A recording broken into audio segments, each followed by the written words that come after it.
The red dust of planet Kepler swirled around Captain Minho as he fell to his knees. His armor was broken. Blood mixed with strange alien poison ran down his side. All around him, the human defense force lay dead or dying. The alien creatures called the Vreks had won this battle. They had won everything. Minho coughed and tasted metal in his mouth. He remembered watching his friends die. Lieutenant Jihyo had been torn apart by plasma fire just minutes ago. Commander Do-Yun had dissolved when the aliens sprayed acid on him. Private Soman had been crushed under a walking war machine. Everyone was gone. The last human stronghold on this world was lost. His vision grew dark at the edges. The alien poison was killing him slowly. He could hear the Vreks making their horrible clicking sounds. They were celebrating their victory. They had beaten humanity again. Soon there would be no humans left anywhere in space. Minho tried to stand, but his legs would not work. He was dying, he knew it. He had always known this day would come. When you fight a war against monsters from the stars, you do not expect to go home. But he had hoped to take more of them with him. Then something impossible happened. Through the smoke and fire, a woman appeared. But she was not human. She stood taller than any person Minho had ever seen. Her skin shimmered like liquid metal, changing colors between silver and gold. Her eyes glowed with light that looked like distant stars. Around her head floated a crown made of something that looked like frozen time itself. In her hand, she held a weapon. It was a lance, but not made of metal or any material Minho recognized. The lance seemed to exist in more than 3 dimensions. It hummed with power that made the air ripple and bend around it. Just looking at it made Minho's eyes hurt. The Vreks stopped moving. Their clicking sounds went silent. Even these ancient aliens recognized something they could not understand. Something they feared. The woman walked toward Minho. With each step, the ground beneath her feet turned to glass. She knelt beside him, and warmth spread through his dying body. When she spoke, he did not hear her voice with his ears. The words appeared directly in his mind. "Touch my lance and live." Minho looked at her face. It was beautiful and terrible at the same time. He did not know what she was. A god, an alien, a hallucination brought on by the poison. But he understood the choice she was offering him. He could die here in the dust, or he could accept her gift. His hand shook as he reached out. His fingers were covered in his own blood. They touched the surface of the lance. The world exploded into light. Pain shot through every nerve in his body. The alien poison did not just leave him. It was violently forced out in a burst of energy that turned the nearest Vreks warriors into dust. His wounds closed themselves with threads of pure light.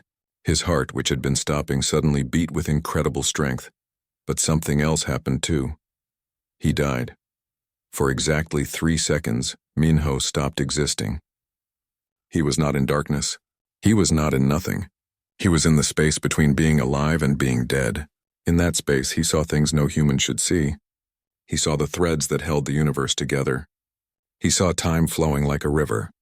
He saw the machinery that made reality work. Then he came back. When Minho opened his eyes, he was different. His body looked human, but it was not completely human anymore. His eyes glowed with inner fire. His skin had a faint metallic shine, like he had been painted with liquid starlight. When he moved his fingers, the air around them bent slightly. He stood up easily. The poison was gone. The wounds were healed. He felt stronger than he had ever felt in his life. But something was wrong with his memories. They were fading like old photographs. He remembered having a family once. A sister, a brother. He could not picture their faces anymore. The woman who had given him this power was changing too. Her skin, which had been shimmering silver and gold, was turning gray. Cracks appeared on her arms. The cracks spread like fractures in stone. Where they formed, her flesh became actual stone. "What did you do to me?" Minho asked, though his voice came out strange. It sounded like many versions of himself speaking at once. "I gave you what your species needs, the power to fight back, the strength to survive. But power always demands balance." More cracks appeared on her body. They spread up her neck to her face. "The stone was consuming her. You are dying," Minho said. "It was not a question. Yes, I gave you life, so I must give up mine. That is the law that governs even gods. I have lived for ages beyond counting. I have watched civilizations rise and fall like waves on a shore. But you are different. Humanity is the hope I have been searching for." Minho tried to move toward her, but she raised her hand to stop him. The hand was completely stone now. "Do not mourn me. I have existed long enough. But you must save your people. Use the power wisely.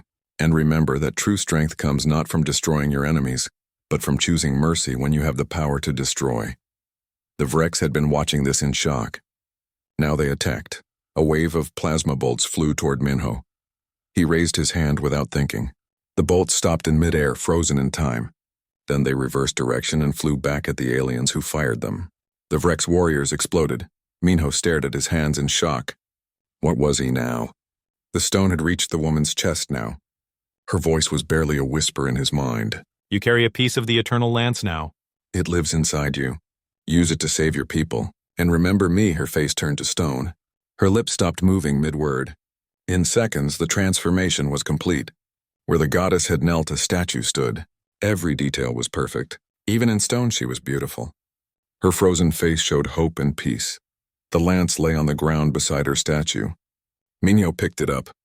Power surged through him like electricity. This was not just a weapon. It was a key to forces beyond human understanding.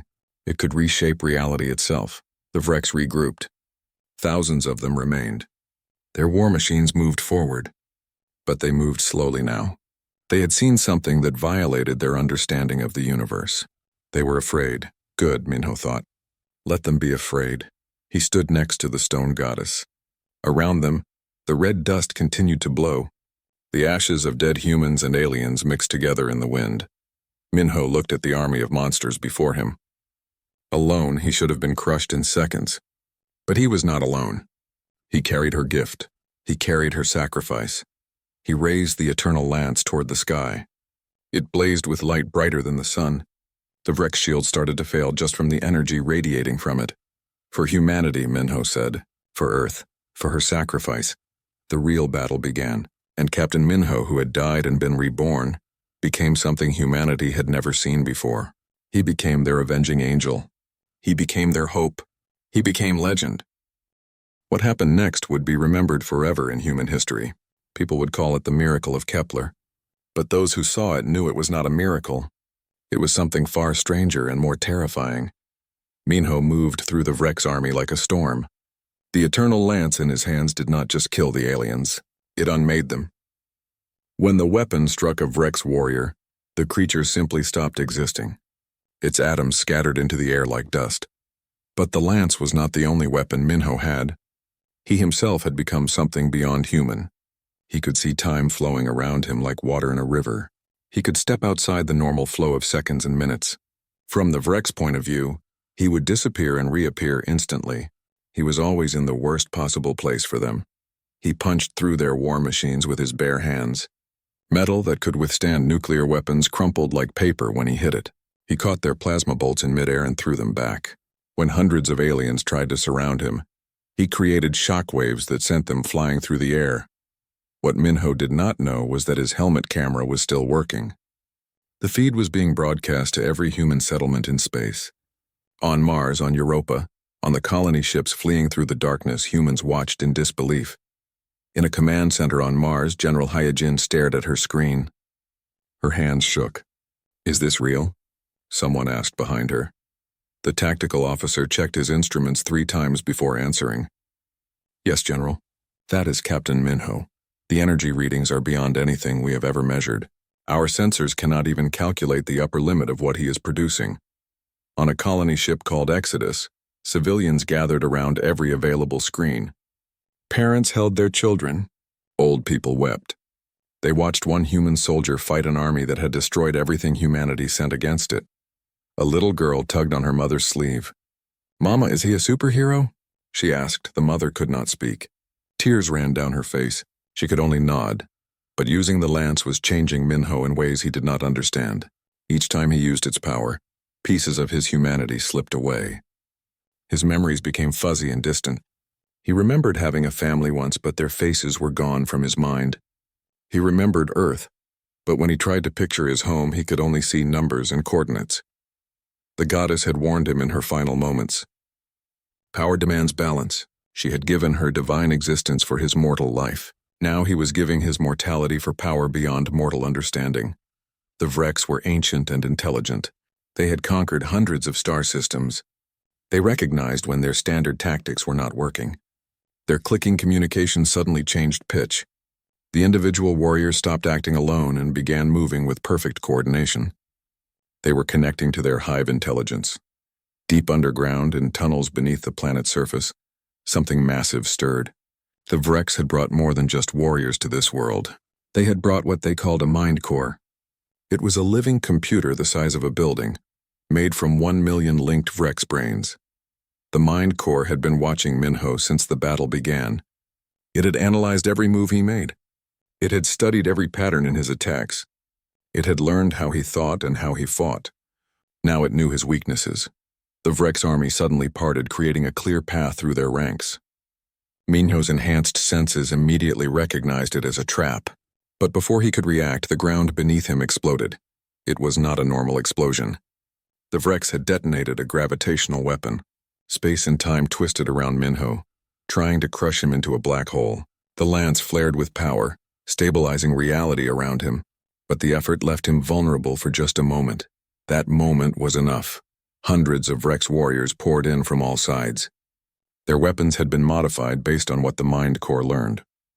They fired in precise sequences designed to slip past his defenses. Minho felt pain for the first time since his transformation. Real burning pain. One of the plasma rounds had punched through his enhanced flesh, leaving a smoking hole in his side. He staggered. Blood that glowed faintly with inner light dripped from his wound. The Vrex pressed their advantage, pouring more fire into him. Then the sky lit up. Human warships appeared overhead, their weapons blazing. These were the remnants of the defense fleet. Ships that should have been running away or hiding. Ships that had watched one man fight an impossible battle. They had seen enough, they were coming back. The battlecruiser Indomitable led the charge. Its hull was scarred from dozens of battles. Half its crew was dead, but Captain Yunji brought her ship in fast and hard. Her voice crackled over every communication channel in the system. All ships. This is Indomitable. That soldier down there just showed us something important. He showed us that humanity does not die easy. He showed us that we still have fight left in us. I am going in. Who is with me? The response was immediate. Dozens of damaged ships answered. Ships with barely any ammunition left. Ships with crews that should have been evacuating. But they all turned around and came back to fight. Minho felt them arrive through his enhanced awareness. Each human life registered as a warm point of light in his cosmic perception. They were coming to die for him. Because of him. Because he had shown them that one person could make a difference. Something inside Minho rebelled against that idea. Some last fragment of the man he used to be fought against his transformation. No more sacrifices, he thought. The goddess gave everything for me. I will not let anyone else do the same. He drove the eternal lance into the ground with all his strength. Reality screamed. The lance was not meant to be used this way. The goddess had given it to him as a weapon for defense, but Minho pushed it beyond its limits. He channeled every bit of power his transformation had given him. All the cosmic energy, all the reality-bending force, all the fragments of divinity that lived in his cells. He poured everything into one desperate act. A wave of pure destruction exploded outward from where he stood. It was not heat or force or radiation. It was something more fundamental than any of those things. It was the unmaking of matter itself. The deletion of existence. The Vrex swarm simply ceased to exist. Thousands of warriors, hundreds of war machines, the mind core in its underground chamber, all of them converted to energy and scattered across space. The wave did not stop at the battlefield. It raced across the entire planet's surface, eliminating every Vrex presence. It reached into orbit and vaporized their ships. It even touched the Vrex fleet at the edge of the star system, sending them a message in the only language they understood. Leave. Never return. When the light faded, Minho stood alone.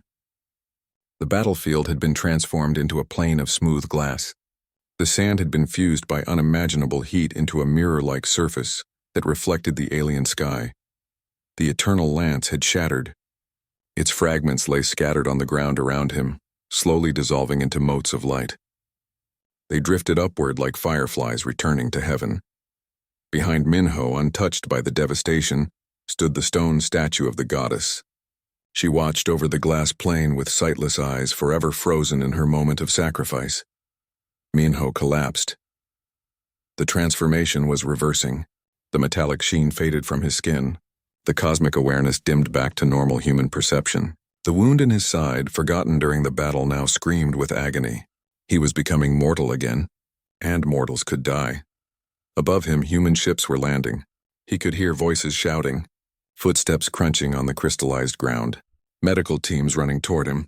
Someone was calling his name over and over.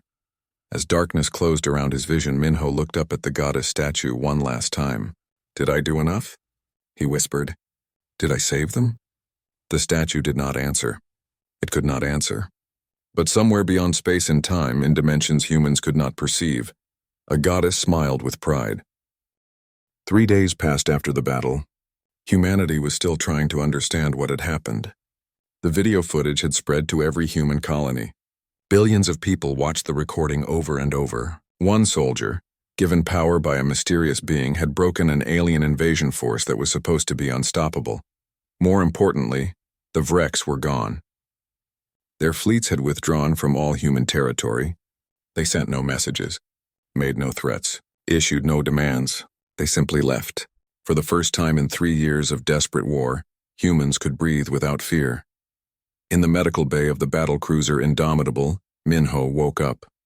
Every alarm in the room immediately went off. Doctors and nurses rushed in. Dr. Borum, who had been monitoring his condition constantly, was the first to reach his bed. "Easy," Dr. Borum said, placing a gentle hand on his shoulder. "Do not try to move too quickly. Your body has been through something we cannot fully understand." Minho looked down at himself. He appeared normal, completely human. The metallic sheen was gone. The glowing eyes had returned to ordinary brown. He felt weak and tired, just like any person who had been in a coma for 3 days. But there was one difference. Embedded in his chest, right above his heart, was a small crystal. It pulsed with faint light that matched his heartbeat. When he touched it, he felt an echo of the immense power he had wielded. "What is this?" Minho asked. "We do not know," Dr. Borum admitted. "It appeared when your vital signs stabilized. We have tried every scan and test we have. All we can tell you is that it is not part of your original biology. It has integrated itself with your body at the cellular level. It is as if it has always been there." Minho knew what it was. A fragment of the eternal lance. A piece of the goddess's gift now permanently bonded to his existence. He could feel it whispering to him in a language beyond words. It carried memories, but not his memories. They were hers. The goddess who had died for him. He saw glimpses of her long existence. Ancient wars fought across dimensions. Civilizations she had protected and later mourned when they fell. An endless duty spanning countless ages. And he understood why she had chosen him. Not because he was special, but because he was willing to accept the burden. A week later, the Emergency Colonial Council summoned Minho. This was the hastily formed government trying to coordinate humanity's scattered forces. The council chamber was a converted cargo bay on Station Unity, the largest remaining human habitat. Holographic displays showed counselors from dozens of locations across space. Chancellor Wu Jin spoke first. He was a career diplomat who looked like he had aged 20 years in the past month. "Captain Minho," he said formally, "on behalf of all humanity, I want to thank you for your sacrifice. You saved us all." The counselors applauded. Minho stood uncomfortably in his dress uniform. He felt like a fraud. He had not saved anyone.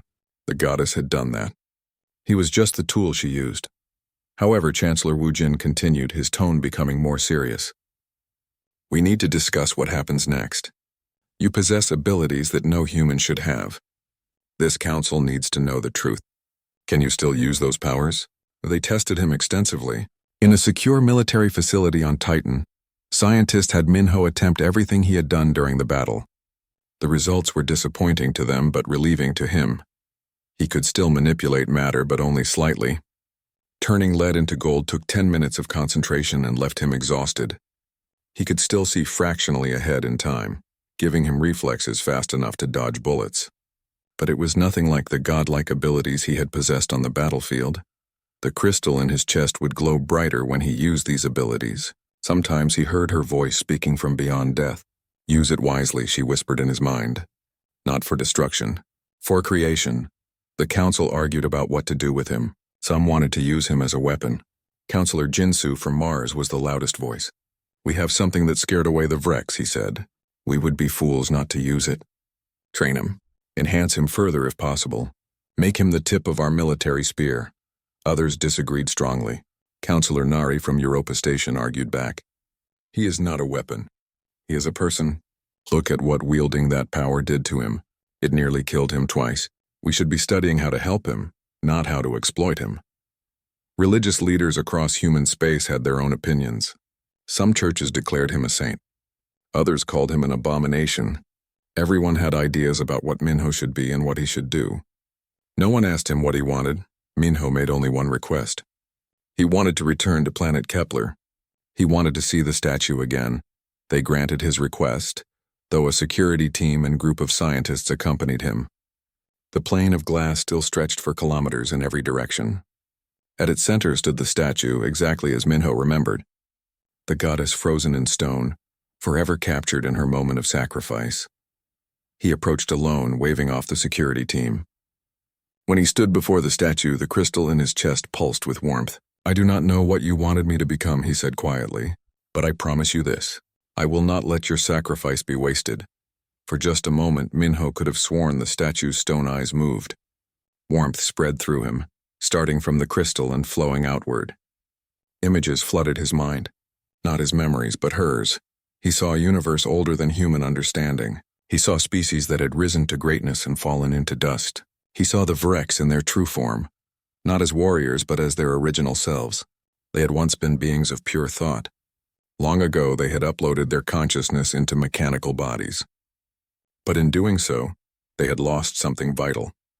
They had lost the ability to change and grow, and Minho saw the truth the goddess had known. Humanity was not special because of technology or weapons. Humans were special because they were young enough to still change. They were malleable enough to become something new. The Vrex had stagnated. They had reached what they thought was perfection and became trapped in it. They could only conquer, never adapt. They feared humanity not because of what humans were, but because of what humans might become. When the vision faded, Minho understood his purpose. The goddess had not given him power to be a weapon. She had given it to him to be a catalyst. The fragment in his chest was not meant to destroy. It was meant to transform. He turned back to face the scientists and security personnel. Among them stood a young woman named Ensign Soyoung. She was a communications specialist barely out of the academy. She was staring at the statue with tears in her eyes. It is beautiful, she whispered when she noticed Minho looking at her. Even in stone, she gave everything for us. Something stirred in Minho's chest. Not the crystal's power, but something more fundamentally human. A sense of purpose. Yes, he said, she did. And now it is our turn to give something back. Not to her because she is beyond needing anything from us, but to each other. To humanity's future. When Minho returned to the council, he came with a proposal that shocked everyone. He wanted to study the statue, not as a religious relic, but as a source of knowledge. You want to study a statue made of stone? Chancellor Wujin asked in disbelief. Captain, with all respect, what could we possibly learn from it? Everything, Minho replied. She was not just powerful.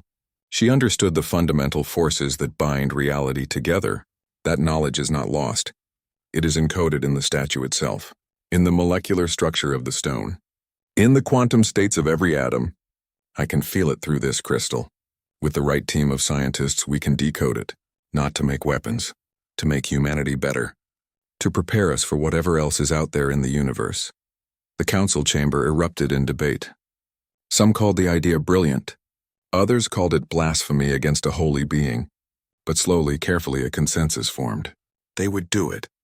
They would study the gift the goddess had left behind. And Minho, the man who had died and risen, would lead the effort. 2 years passed.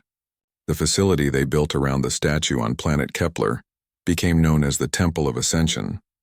Its official name was Research Station Alpha, but everyone called it the Temple. Minho walked its corridors with a sense of wonder that never faded. The best minds humanity had gathered here. Dr. Borum led the biology division. Professor Junho, a brilliant quantum physicist, handled the theoretical work. Hundreds of specialists from every human colony contributed their knowledge. They had made remarkable discoveries. The statue was not just stone. It was a library. Every molecule was arranged in patterns that encoded information. The goddess, in her final moments, had compressed her entire existence into a physical form that humans could study and learn from. They learned how to manipulate matter at the quantum level without requiring massive amounts of energy. They discovered new physics that explained how the goddess had bent reality. They found hints of technology that could let humanity travel faster than light, without the dangerous jump drives they currently used.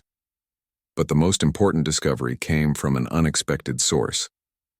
Ensign So-young, the communications specialist who had cried at the statue's beauty 2 years ago, had been reassigned to the facility. She was not a scientist, but her background in linguistic analysis proved valuable when they started finding repeating patterns in the statue's quantum state. One night, working late in the observation dome, So-young made a connection that had eluded everyone else. She called Minho to come see her discovery. "It is not just data," she told him excitedly, pointing at the wave patterns on her screen. "It is a message. These frequencies match human neural patterns. She is trying to communicate with us, but not through language." Through resonance, Minho studied the patterns. His crystal pulsed warmly against his chest. Suddenly, he understood. "She is not teaching us what to think," he said slowly. "She is teaching us how to think differently." They built an interface based on So-young's discovery. It was a device that could align human neural patterns with the resonance frequencies encoded in the statue. The results were extraordinary. Volunteers who used the interface reported enhanced cognitive abilities, better spatial reasoning, intuitive understanding of complex mathematics and physics. But more than that, they reported a sense of connection to each other, to the universe, to something greater than themselves. The goddess's gift was not individual power. It was collective evolution. She was showing humanity how to grow together. Dr. Borum cautioned against rushing forward. "We do not fully understand the long-term effects," she warned. "Yes, the changes seem beneficial. But we are literally rewiring human neurology. We need to be very careful."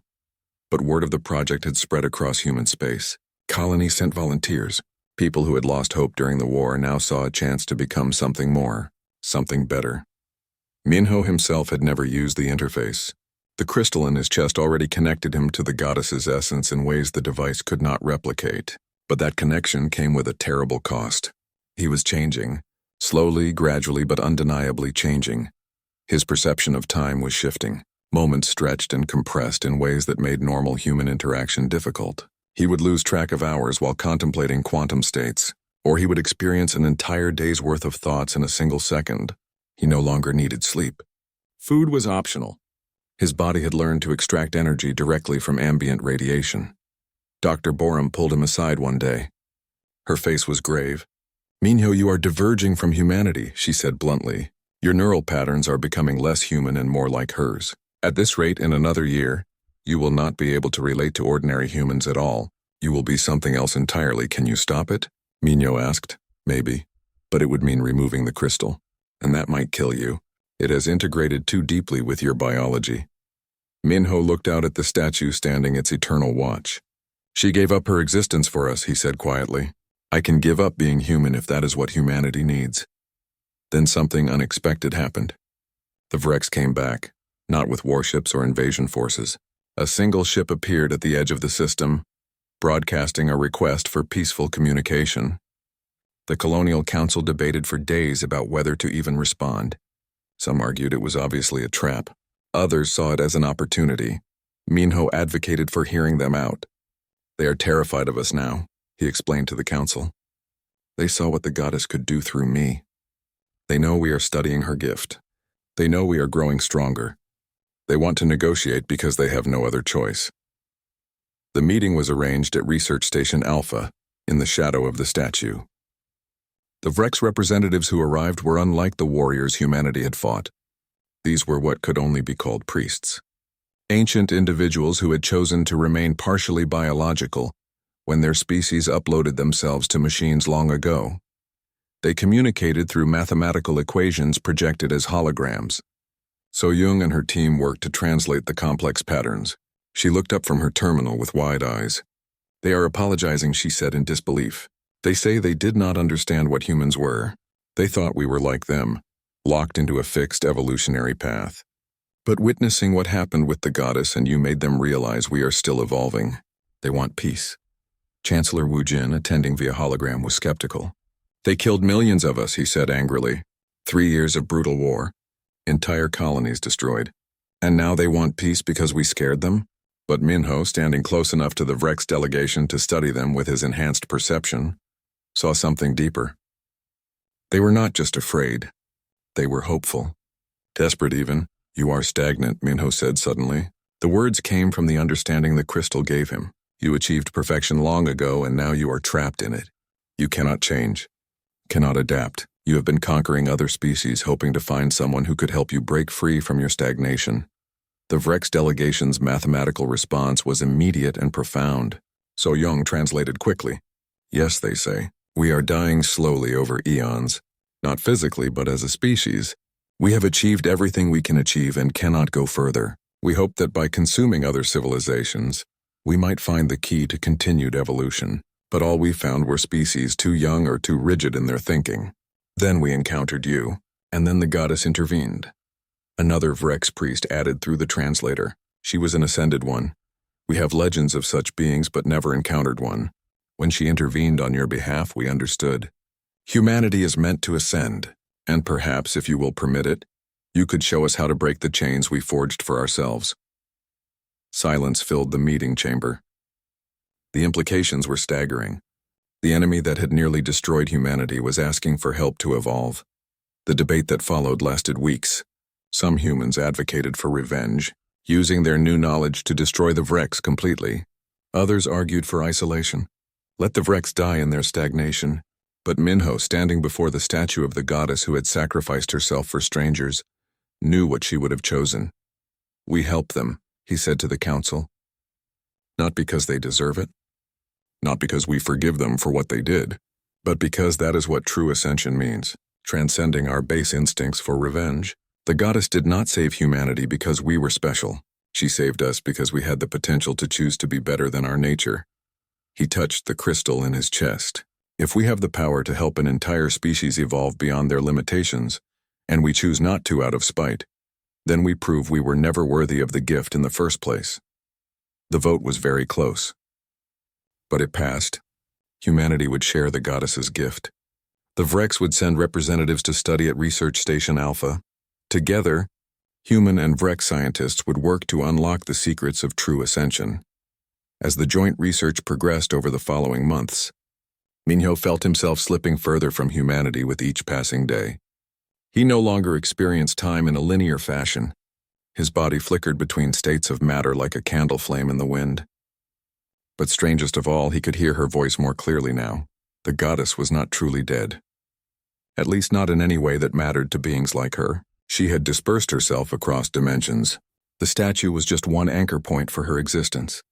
You are becoming like me, her voice whispered in his mind. Not by plan, but by necessity. Someone must bridge the gap between what humanity is and what it will become. That burden is yours to bear, Minho. Will I lose myself entirely? He asked the voice in his mind. You will lose what you were, but you will gain what you must be. Is that not the essence of all growth? Minho looked at his reflection in the observation dome's glass. His eyes glowed faintly now all the time. The crystal in his chest had grown larger. Tendrils of light spread through his veins like roots. He was becoming a monument to transformation, just as she had. Not yet, but soon. 5 years passed since the Vrex first came asking for help. The research station had grown into a small city. Humans and Vrex worked side by side now. Their ancient hatred had been forgotten in the face of a greater goal. Together, they had made breakthroughs that rewrote every textbook on physics, biology, and consciousness. The neural interface technology had spread across all human colonies. A new generation was growing up with enhanced abilities. They could perceive reality in ways their parents never imagined. But they remained human at their core. The technology elevated them without erasing who they were. The Vrex, too, had begun to change. By studying the goddess's patterns and working with human researchers, they found ways to reintroduce variability into their locked consciousness. Young Vrex were being born, actually born and not manufactured, with the capacity to surprise their elders. For the first time in millions of years, the Vrex could grow and change. It was working. Against all odds, two species that had tried to destroy each other were now evolving together. But Minho knew his time was running out. The crystal had spread throughout his entire body. He was more light than flesh now, more energy than matter. Dr. Borum had stopped trying to treat him. There was nothing to treat. He was not sick. He was transforming into something beyond human understanding. So Jung visited him in his quarters. She had changed over the years, too. Enhanced by the neural interface, she had become one of the leading consciousness researchers. But seeing Minho's current state still shocked her. His body flickered like a hologram with a bad connection. Light shone through his skin from the inside. "You are leaving us," she said. It was not a question. "Yes," Minho replied. His voice sounded distant, as if coming from far away. "But not yet. There is one more thing I need to do." He had been working on a theory for months, a way to share true ascension, not just the limited enhancement the neural interface provided. The goddess had sacrificed herself to save him. He had used that power to save humanity. Now he would use his transformation to elevate both humanity and the Vrex to something greater. It required every researcher on the station. It required perfect synchronization between human intuition and Vrex computational precision. And it required Minho to give up the last fragments of his individual existence. He stood before the statue of the goddess one final time. His form was barely solid anymore. He flickered between different states of matter like a candle flame in the wind.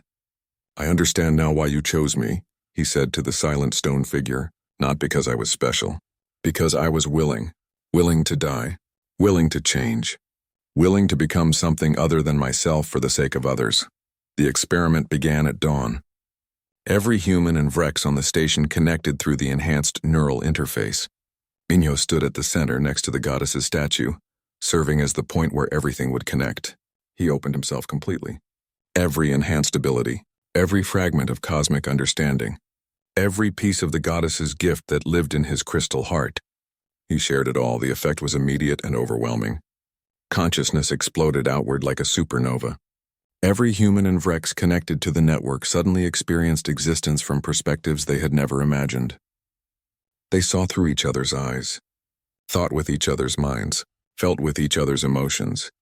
The barriers between individual and collective dissolved. For one perfect moment, humanity and the Vrex existed as a single unified awareness. They understood each other completely, and in that moment of perfect understanding, they ascended. When the light faded and individual consciousness returned, everything had changed. The humans remained human, separate, distinct, mortal, but they now carried within them the capacity for unity. They understood that individuality and collective consciousness were not opposites but complements, two sides of the same coin. The Vrex remained Vrex, logical, precise, technological, but they now possessed the ability to embrace chaos, to value the irrational, to grow beyond their programming. They had broken free of the perfection that had trapped them.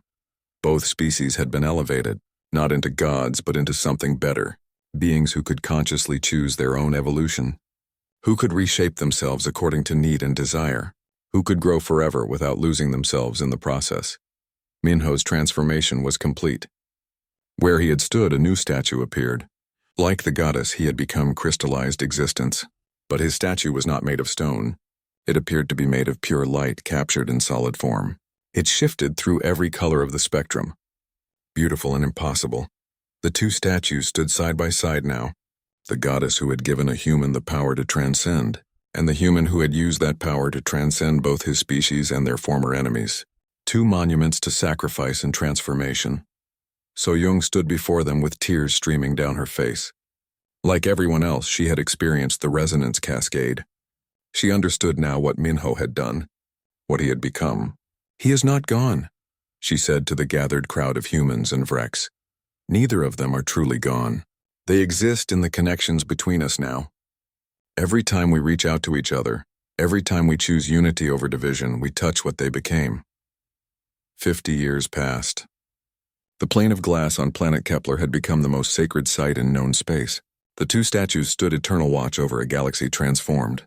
Humanity had spread to 1,000 worlds. The Vrex had rebuilt their civilization on principles of growth and change. Other species hearing the story came seeking the gift of ascension. It was not granted freely. Each species had to prove they were ready, that they could handle the responsibility of conscious evolution. But many did prove themselves worthy. The galaxy was slowly filling with ascended beings, each unique, each carrying forward the legacy of sacrifice that began with a goddess and a human soldier. So Jung, now ancient by human standards but enhanced enough to remain vital and strong, led tours of the site. Young humans and Vreks, beings who had never known war between their peoples, would ask her about the statues. Who were they? A child asked one day, so Jung smiled. They were what we all try to be, she answered. The goddess taught us that power means nothing without sacrifice. Minho taught us that sacrifice means nothing without purpose. Together they showed us that individuals can change the universe, not by conquering it, but by choosing to become something greater than themselves. Sometimes, when conditions were right, when someone stood before the statues with an open heart and a mind ready to change, they would hear voices. Two voices harmonized into one, speaking not in words but in pure understanding. Touch our legacy and live. Die to what you were. Rise to what you can become. Watch as the universe transforms with you. The galaxy had learned the lesson well. Power without wisdom led to stagnation like the Vreks had experienced. Wisdom without power led to irrelevance and extinction. But power and wisdom together, wielded with the courage to sacrifice and transform, that was the path to true ascension. Humanity had been saved by a goddess who became stone. That human soldier had saved both humanity and their enemies by becoming light. And from their combined sacrifice, a civilization spanning countless worlds and species had learned to become something no single being could ever be alone. They had learned to be truly alive, to grow without limit, to change without losing their essential nature, to reach across the barriers of species and culture and consciousness itself. The goddess and Minho had given them the ultimate gift. Not power, not knowledge, but the ability to consciously direct their own evolution toward whatever future they could imagine. And so the two statues stood on their plane of glass beneath an alien sky, watching over a universe they had changed forever. The stone goddess and the light bearer, forever frozen in their moments of ultimate sacrifice, forever alive in the hearts and minds of those they had saved. Two monuments reminding all who saw them that the greatest power in the universe was not destruction or domination, but the willingness to transform oneself for the good of others. The end of their individual existences had been the beginning of something far greater. The birth of a new era, an age where species work together, where evolution was a choice, not an accident, where sacrifice was honored and transformation was celebrated, an age of ascension, purchased with the ultimate price paid by two beings who understood that to truly live, one must be willing to change, to die to what they were, and to rise as something new.